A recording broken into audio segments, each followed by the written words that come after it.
नमस्कार। आज की महत्वपूर्ण अंतर्राष्ट्रीय खबर जुड़ी है दुनिया के सबसे महत्वपूर्ण समुद्री मार्गों में से एक हॉर्मुज़ जलडमरू मध्य से। अमेरिका के राष्ट्रपति डोनाल्ड ट्रंप ने दावा किया है कि हॉर्मुज़ जलडमरू मध्य पर अमेरिका का पूर्ण नियंत्रण है, लेकिन ईरान ने इस दावे को पूरी तरह से खारिज कर दिया है। आखिर हॉर्मुज़ इतना महत्वपूर्ण क्यों है? अमेरिका और ईरान के बीच इसे लेकर इतना तनाव क्यों बढ़ रहा है? और इस भारत पर क्या असर पड़ेगा भारत पर इसका? आइए पूरी खबर को हमारी इस वीडियो में समझते हैं। खबर क्या आ रही है? इसमें बताया कि हॉर्मुज़ जलसंधि मध्य पर अमेरिका, ईरान आमने सामने से ट्रंप का पूर्ण नियंत्रण का दावा किया, यानी कि अमेरिका ने, ईरान ने, दोनों ने आमने सामने से एक दूसरे पर नियंत्रण का दावा किया जलसंधि मध्य पर। और खबर क्या है इससे समझते हैं पूरी तरीके से।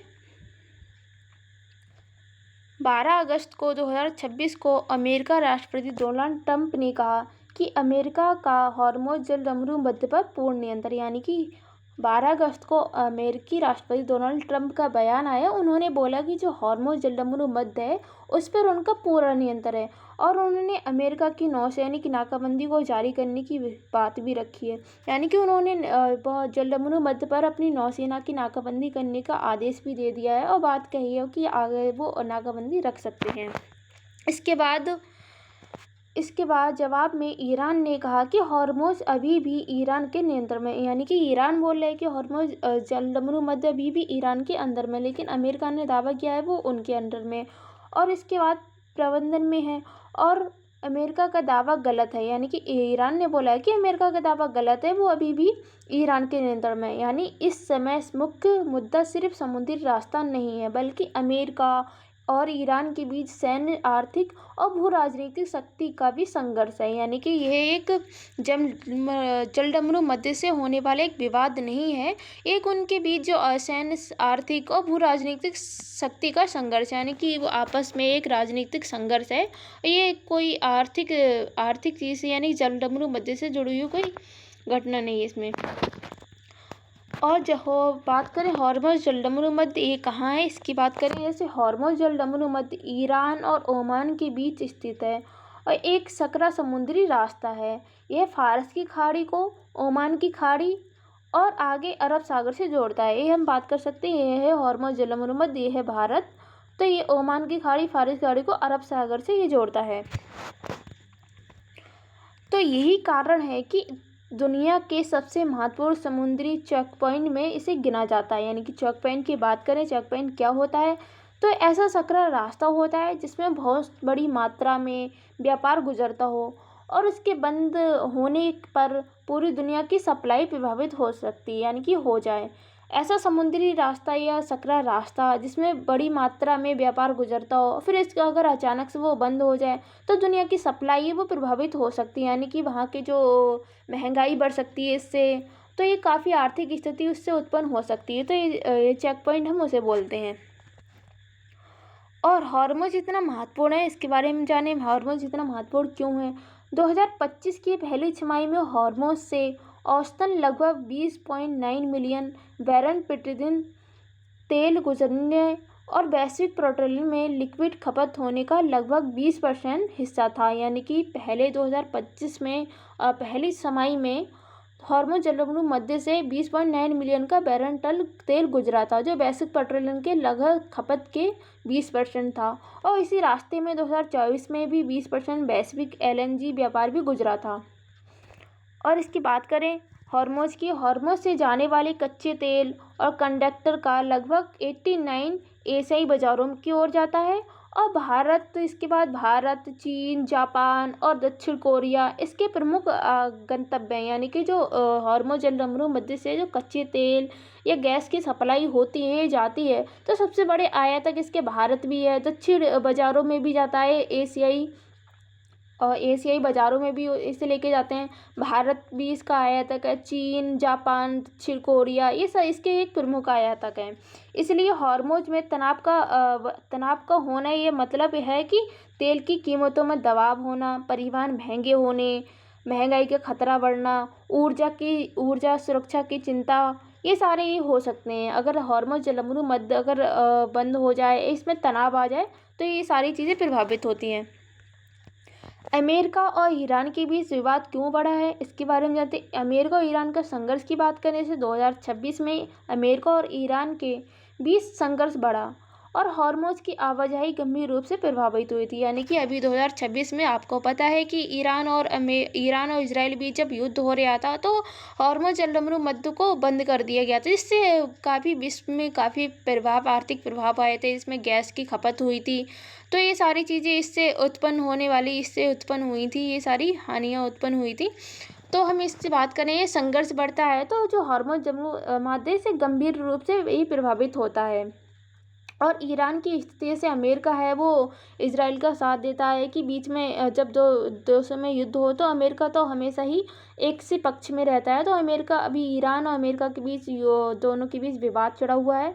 तो अमेरिका बोल रहा है कि जलमरू मध्य पर उसका नियंत्रण है और ईरान बोल रहा है उसका नियंत्रण है। तो दोनों में आपस में मतभेद हो रहे हैं। तो मतभेद होने की वजह से जलमरू मध्य है वो प्रभावित हो रहा है। तो ईरान की स्थिति की बात करें, ईरान ने हॉर्मोज में जहाज़ों की आवाजाही पर अपना प्रभाव बढ़ाया था। यानी ईरान ने जो जहाज़ वहाँ के जा रहे थे उस पर अपने प्रभाव, वहाँ के जो हॉर्मोज जलमरू मध्य से जो होने वाले जहाज़ गुजर रहे थे तो उस पर अपना प्रभाव बढ़ाया और कहा कि जहाज़ को उसकी अनुमति और निगरानी के तहत गुजरना होगा। यानी कि उन्होंने बताया, ईरान ने कहा कि जो जहाज़ हैं उसे उनकी अनुमति या उनकी निगरानी के तहत गुजरना होगा, उनकी बिना अनुमति से जहाज़ नहीं जा सकते हैं।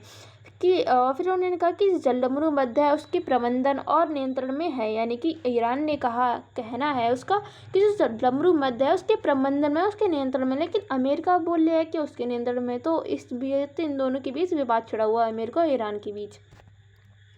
और अमेरिका की प्रतिक्रिया की बात करें कि अमेरिका ने क्या प्रतिक्रिया दी है इसमें, तो अमेरिका की प्रतिक्रिया आई थी इसमें, बोले अमेरिका और ईरान पर नौसेना नाकाबंदी लगाएगा। यानी कि अमेरिका ने इसमें प्रतिक्रिया दी कि अमेरिका नौसेना नाकाबंदी और आर्थिक दबाव बढ़ाएगा। और अमेरिका के रक्षा मंत्री पीट हेगसेथ ने कहा कि अमेरिका की नौसेना इस नाकाबंदी को लंबे समय तक बनाए रखने में सक्षम है। यानी कि अमेरिका की प्रतिक्रिया इसके प्रति आई थी। अमेरिका ने ईरान पर नौसेना नाकाबंदी लगाई और जो आर्थिक दबाव है वो बढ़ाए थे। और फिर अमेरिका के रक्षा मंत्री उन्होंने जो हेगसेथ है उन्होंने कहा कि जो अमेरिका की नौसेना है वो नाकाबंदी के लिए लंबे समय तक सक्षम है, यानी कि अच्छी है वो, तो वहाँ नाकाबंदी अधिक समय तक रख सकती है, यानी कि उन पर अपना प्रभाव अधिक समय पर रख सकती है। फिर ट्रंप का बयान है, उसके बाद ट्रंप ने कहा कि अमेरिका का हॉर्मोज पर पूर्ण नियंत्रण, लेकिन ईरान ने इस दावे पर स्वीकार नहीं किया। यानी कि जब ट्रंप का बयान आया है हाल ही में जल्दी में, तो उन्होंने कहा कि जो जलमरू मध्य है उस पर उसका अमेरिका का नियंत्रण, लेकिन इस बात को ईरान ने इस दावे को स्वीकार नहीं किया, क्यों ईरान बोल रहा है इस पर हमारा नियंत्रण है। तो दोनों के बीच इस बीच आपस में मतभेद छिड़े हुए हैं।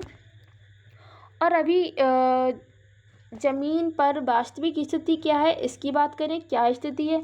14 अगस्त की रिपोर्ट के अनुसार हॉर्मोज जलमरू मध्य की आवाजाही सामान्य स्थिति की तुलना में बहुत कम होगी। यानी कि जो 14 अगस्त की रिपोर्ट आई है उसके अनुसार बताया गया जो हॉर्मोज जलमरू मध्य है उस पर जो जहाज़ों की आवाजाही है वो बहुत कम है। सामान्य जैसे पहले की तुलना में अधिक जहाज़ आते थे, अब उसकी तुलना में कम आवाजाही है। अगस्त में सामान्य औसत लगभग 12 कम्युनिटी पेयजल प्रतिदिन था। यानी कि अगस्त में, यानी कि 12 कम्युनिटी प्रतिदिन पेयजल था, यानी कि प्रतिदिन 12 जहाज जाते थे। जबकि गुरुवार को सिर्फ 9 ऐसे जहाज़ की आवाजाही दर्ज हुई है जो युद्ध से पहले संख्या में लगभग युद्ध से पहले गए थे। यानी कि अब गुरुवार को एक खबर आई जिसमें ओनली 9 जहाज देखे गए हैं इस मतलब मार्ग से जाते हुए। इसके अगर पहले की तुलना में बात करें, पहले कितने जहाज आते हैं, संख्या में लगभग 130-140 जहाज प्रतिदिन थे। पहले जहाज़ों की आवाजाही अधिक थी, लेकिन अब की तुलना में आवाजाही जहाज़ों की कम हो गई है। इसमें स्थिति ये है। और हाल ही की एक और बड़ी घटना सामने आई है, इसकी हम बात करें, जलमरू मध्य का विवाद तो छिड़ रहा है, लेकिन हाल ही में एक और घटना सामने आई। इसमें 13 अगस्त को यूएई की सरकारी तेल कंपनी ADNOC से जोड़ 2 जहाज़ों पर हमला होने का खबर सामने आई है, जिसमें यूएई ने कहा कि इसके लिए ईरान को जिम्मेदार ठहराया। यानी कि वहाँ 13 अगस्त को यूएई से सरकारी तेल की एक खबर सामने आई। इसमें यूएई ने दावा किया है कि ईरान इसका जिम्मेदार है। और इसमें यूएई ने कहा कि ईरान के जिम्मेदार ठहराया है। उसने ये भी कहा कि जबकि घटना में किसी को घायल होने की सूचना भी नहीं मिली, यानी कि जो घटना है, इस घटना हुई है, इसमें हमला या कुछ भी हुई है घटना हुई में, तो इसमें किसी को घायल होने की सूचना भी नहीं आई है। इससे चिंता यह और बढ़ी है कि अगर व्यापारिक जहाज़ों की सुरक्षा कमजोरी होती है तो दुनिया की ऊर्जा सप्लाई पर बड़ा प्रभाव पड़ सकता है। यानी कि इन दोनों के बीच अगर आपस में मतभेद हुए तो जो व्यापारिक जहाज़ है वो सुरक्षा उनकी कमज़ोर हो सकती है, दोनों में आपस में युद्ध हो जैसी स्थिति उत्पन्न होती है तो जो लंबे मार्ग पर मतलब खतरा बना रहता है, जैसे व्यापारिक जहाज़ है उनकी सुरक्षा कमज़ोर हो सकती है, तो दुनिया की जो ऊर्जा सप्लाई है वो बंद हो सकती है, प्रभावित भी हो सकती है। और भारत की बात करें, जैसे कि भारत पे इसके लिए क्या महत्वपूर्ण है, भारत के लिए ये खबर क्यों महत्वपूर्ण है, इसके बारे में बात करते हैं। जैसे भारत अपनी ज़रूरत का 90% से अधिक कच्चे तेल का आयात करता है, यानी कि भारत अपनी ज़रूरत कच्चे तेल विदेशों से मंगाता है, यानी कि आयात करता है। इसलिए अंतर्राष्ट्रीय तेल की कीमतों में वृद्धि सीधे प्रभाव भारत की अर्थव्यवस्था पर पड़ता है, यानी कि जो अंतर्राष्ट्रीय तेल में कीमत होती है, ये वृद्धि होती है, तो इसका सीधा पर हमारा भारत की अर्थव्यवस्था पर पड़ता है। और इसकी बात करें, जैसे कि क्या क्या प्रभावित होते हैं भारत में, क्या क्या प्रभावित हो सकते हैं भारत पर, संभावित प्रभावित क्या क्या हो सकते हैं, आ सकते हैं। जैसे तेल का महंगा हो सकता है, जैसे तेल महंगा होता है, ऐसे जलडमरू मध्य की सप्लाई बंद होती है तो अंतर्राष्ट्रीय तेल की कीमतों में दबाव पड़ता है। तो जब वो दबाव पड़ेगा तो जाहिर सी बात है, जब तेल आयात करेगा भारत तो उसकी जो आर्थिक स्थिति है वो कमज़ोर होगी।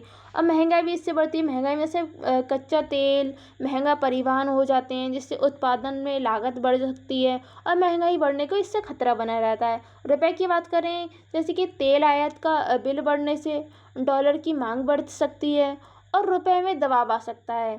अब व्यापारिक घाटा की बात करें, जैसे महंगे तेल से भारत का इंपोर्ट जो बिल है वो बढ़ सकता है। जैसे जुलाई 2026 में भारत का जो मर्चेंट ट्रेड था वो डिफिसिट बढ़कर 3.98 अरब डॉलर हो गया था, लेकिन महंगे तेल व ऊंची फ्रेट कॉस्ट के इसका कारण एक रहे हैं। और एलएनजी की चिंता की बात करें, जैसे भारत के लिए केवल तेल ही महत्वपूर्ण नहीं है, हॉर्मोज से आने वाली एलएनजी सप्लाई भी महत्वपूर्ण है। और भारत को कतर से जो एलएनजी आपूर्ति है पहले की अनिश्चिति का सामना करना पड़ रहा है, यानी कि जो पहले की भारत की जो एलएनजी है उसका सामना उसे करना पड़ता है, तो ये सारी सप्लाई भी उसके लिए महत्वपूर्ण है। और संकट और प्रमुख चुनौतियाँ की बात करें, इससे क्या क्या हो सकती हैं, जैसे कि पहली ऊर्जा सुरक्षा की बात करें, जैसे तेल और गैस का लगातार आपूर्ति बनाए रखना, यानी कि जब तेल और गैस से लगातार बनाए रखेंगे तो उससे हमारी ऊर्जा सुरक्षा भी बढ़ सकती है। ये ऊर्जा सुरक्षा ये भी हमारी चुनौती बनी हुई है। जैसे वैश्विक महंगाई इससे बढ़ सकती है, जैसे तेल महंगा हुआ तो दुनिया के कई देशों में महंगाई बढ़ सकती है, तो जो वैश्विक है वो महंगाई बढ़ सकती है। इसमें जो अधिकतर दूसरे देश से अगर आयात करेंगे या इम्पोर्ट करेंगे तो उन पे जो वैश्विक जो उनकी आर्थिक स्थिति डायरेक्ट असर उनकी आर्थिक स्थिति पर पड़ता है देश के। समुद्री सुरक्षा की बात करें, जैसे कि व्यापारिक जहाज़ों की सुरक्षा में बड़ी चुनौती आ जाती है कि अगर आपस में दोनों देशों के बीच युद्ध छिड़ा हुआ है तो जहाज़ों की जो आवाजाही है उसमें काफ़ी जो सुरक्षा है उसकी सुरक्षा में चुनौती आती है। क्षेत्रीय संघर्ष की बात करें, जैसे अमेरिका ईरान तनाव हो रहा है या बढ़ रहा है तो पूरे पश्चिम एशिया में प्रभावित हो सकता है, यानी कि ईरान अमेरिका के बीच अगर तनाव बढ़ा तो ये पूरे पश्चिम एशिया में इसका प्रभाव फैल सकता है। और वैश्विक आपूर्ति श्रृंखला की बात करें, जैसे कि जहाज़ों के रास्ते हैं बदलने से जो फ्लाइट और इंश्योरेंस कॉस्ट इसका बढ़ सकता है। जैसे कि जहाज़ हैं जो वैश्विक आपूर्ति श्रृंखला से जहाज़ है, पहले अगर किसी सक्रिय रास्ते से जाते थे सीधे रास्ते, अब उन्हें मतलब रास्ता बदलना चेंज करना पड़ता है, इससे उनकी जो जहाज़ इंश्योरेंस है वो कॉस्ट उसका बढ़ सकता है, उसमें लागत ज़्यादा लग सकती है। तो इसमें जब लागत ज़्यादा लगेगी तो वो उतनी लागत से मतलब अपना लाभ भी कमाएंगे, तो इससे वैश्विक जो आपूर्ति श्रृंखला है उसमें प्रभाव पड़ सकता है। भारत की आयात निर्भरता की बात करें, जैसे भारत का तेल आयात पर अधिक निर्भर होना एक भारी झटके के प्रति संवेदनशील बढ़ता है, यानी कि जो भारत है वो तेल का अधिकतर निर्भर है विदेशों पर आयात करने पर। इसका जब वो आयात अगर इम्पोर्ट अगर ये घटता है तो भारत को एक अधिक संवेदनशील झटका लगता है। और इसके आगे बात करें समाधान इसके क्या हो सकते हैं, इसके उपाय क्या हो सकते हैं, इसकी बात करते हैं।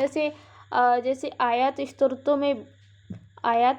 में विविधता होती है, जैसे कि एक दो देशों पर अत्यधिक निर्भरता कम करना इसके लिए, और सामरिक पेट्रोलियम भंडारण को बढ़ावा देना, जैसे कि आपातकालीन के लिए तेल का भंडारण मजबूत करना चाहिए। जैसे कोई आपातकालीन स्थिति उत्पन्न होती है तो हमें पहले से हमारे पास तेल का भंडारण होना चाहिए। जैसे कि अभी भारत ने अपने जो लिथियम जो एथेनॉल बनाने की प्रक्रिया स्टार्ट करी, इससे ये आत्मनिर्भर भारत बनना है। जैसे पहले विदेशों से आयात करता था, अब ये अपना आत्मनिर्भर बनना है, तो ये एक इसका उपाय हो सकता है कि अपने आत्मनिर्भर बने, अपना भंडारण मजबूत रखें।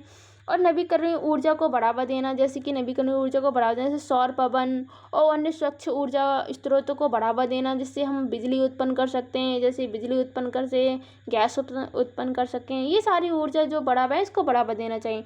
स्वदेशी तेल और गैस का उत्पादन करना चाहिए, जैसे कि डोमेस्टिक घरेलू उत्पादन और जो एक्सप्लोजरन को बढ़ावा देना चाहिए, जिससे हमारे जो गैस उत्पादन है हमारे देश में ही हमारा डोमेस्टिक देश में ही उत्पन्न हो जाए, जिससे हमें भारत से या किसी विदेश से हमें आयात करना ना पड़े। अगर वो हॉर्मुज़ या लमरू मध्य यानी अन्य रास्ते बंद भी हो जाएं तो हमें इसका जो असर हमारे देश पर ना हो सके, आर्थिक स्थिति कमज़ोर ना हो सके।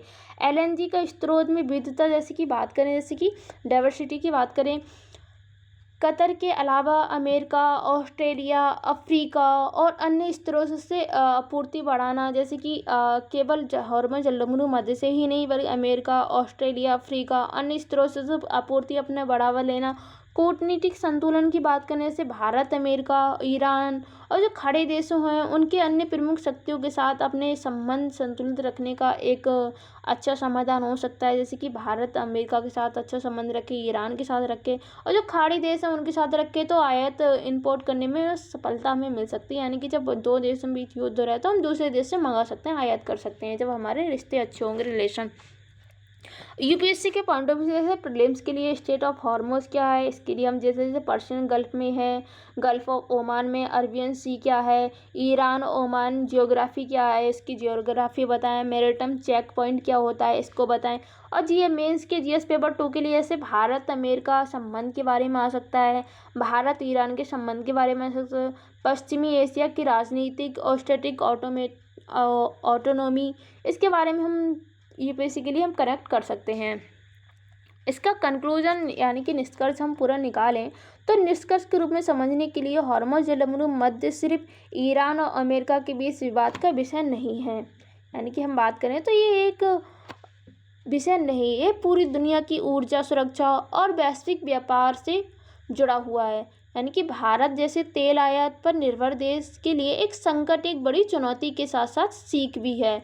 हमें अपनी ऊर्जा ज़रूरतों के लिए अलग स्रोतों विकसित करने होंगे और रणनीतिक तेल भंडारण मजबूत करना होगा और कूटनीतिक के माध्यम से सभी प्रमुख देशों के साथ संतुलन संबंध बनाए रखने होंगे, क्योंकि आज की दुनिया में सिर्फ सुरक्षा ही आर्थिक सुरक्षा का एक महत्वपूर्ण आधार है।